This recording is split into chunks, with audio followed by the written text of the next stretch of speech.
Wow! Hi guys! Ito ulit si Kuya Brian. Nagbabalik. Sorry, medyo nasa midlan tayo ng onte. Saan ba kami nag-date ni Mami Jenny? Ay, Diyos mio. Never na namin nagawa talagang mag-date ng kaming dalawa lang. Hindi na kami talaga kayang magsolo. Dito lang, natsyempohan ko lang talaga si Mami Jenny. Dito sa isang supermarket malapit sa amin, guys. Napakatindi nito. Dahil medyo napagang uwi natin, wala tayong OT. Ayan. Kaya napakatindi ng nangyari sa akin dyan. Siyempre, nabangan ko na si Mami Jenny, di ba? Sabi ko nga sa inyo, pipiliin nyo sa buhay nyo yung babaeng sasamahan ka sa hirap at ginhawa. Oy, charo. Pipiliin mo, pero hindi mo talaga siya mapipili. Yun ang sabi ni Kuya Brian.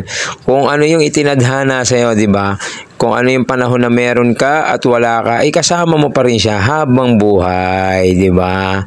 Di ba? Hindi ko naman sinasabing meron na kami ngayon. Dahil hanggang ngayon, ay nakakautang pa rin si Kuya Brian. Sa kaalaman ng lahat, di ba? Sino ba naman dyan ang walang utang? Napakaswerte kung sino man yung walang utang dyan.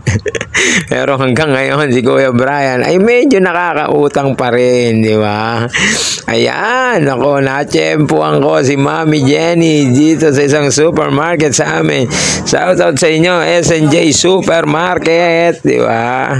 Napakalupit niyan dahil maagang napauwi si Kuya Brian. Di ba? Kumbaga, hinintay ko na si Mami Jenny. Alam kong makikita ko siya sa kalsada eh. Pakalat-kalat si Mami Jenny dyan sa kalsada na yan. Hindi, chinat ako ni Mami Jenny kasi sabi ko, pauwi na ako. Ngayon, inuutosan niya akong tumaya sa loto. Ngayon, ayoko nang tumaya kasi nga, para maabutan ko siya, syempre, gusto ko siyang tulungan kung ano man yung bit-bit niya. Ayan o, nag-date kami sa bakery. Ang lupit niyan, guys. So, napakatindi niyan.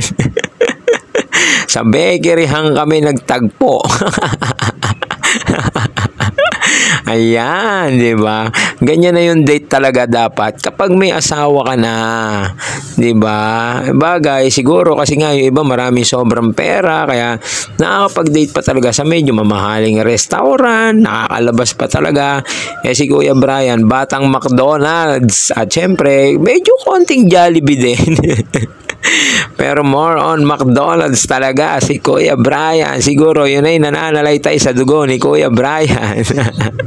Ayan no, holding hands while walking pa kami ni Mami dyan. Napakatindi niyan. Habang pauwi kami ng bahay, naglalakad lang kami kasi nga medyo hapon naman na yan, medyo may araw pa nga lang. Ayan no, hindi ko na mapayungan si Mami Jenny kasi nga ako ang may bit-bit ng mga grocery niya.